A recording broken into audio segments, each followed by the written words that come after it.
Melanie with Venture Chiropractic, and today we're going to be covering probiotics. This is a popular topic that gets brought up in practice. Adults are either asking for themselves if they would benefit from introduction of a probiotic, or they're asking about their children. And it is kind of complex on what type of probiotic to take, how much to take, when it's necessary, how long to take it. And I'm hopefully going to explain some of the whys you should take a probiotic, the factors that can change your gut bacteria in the next few minutes.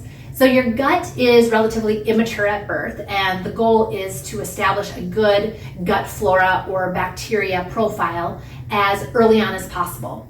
At about 2 to 3 years of age, the gut environment is relatively stable and may vary from time to time depending on illnesses that we may encounter as we get older and other bumps in the road that may happen. But overall, about 2 to 3 years of age, we have a relatively stable environment. So early on, when that baby enters into the world, it's really good to have good exposure to the good bacteria.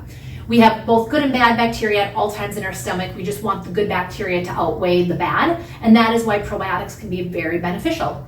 Some factors that can come up, illnesses or diseases because of low gut flora or good bacteria, are food allergies can be more common, dermatitis, eczema, some of the skin conditions that our kiddos may have if you see some of that, may be a good reason to introduce probiotics into their diet. Some other gut issues, IBS, Crohn's, celiac, all of those, typically low gut flora, diabetes and obesity. Typically, all of those conditions I listed, plus a few more, can benefit from a probiotic. In addition to just the daily individual, we don't always eat the best foods on a very regular basis, so the probiotics is kind of our safety blanket or insurance policy that helps us keep that good bacteria at a higher level than the bad. Some factors that can influence the profile of our gut is gestational length. The 11% of babies are born premature, and that's before the age of 37 weeks, and they would really benefit from introduction of a probiotic. Or breast milk, for example, also very high in good beneficial bacteria. Those kiddos can be more prone to some of the respiratory infections, skin conditions, food allergies, just because they were born earlier. Mode of delivery also is a factor that can determine gut health. 32% of babies are born C-section in the United States. Ideally, that number would be great if it was lower. World Health Organization, again, loves to have that number under 10%, so we're a little bit higher than what we prefer. But some babies, they enter the world via C-section, and to help them from that point on, introduction of probiotic very early can get that good bacteria established. Babies that are born vaginally are exposed to lactobacillus bacteria, which is the good bacteria through the vaginal canal, where babies born via C-section are exposed first to staph forms of bacteria.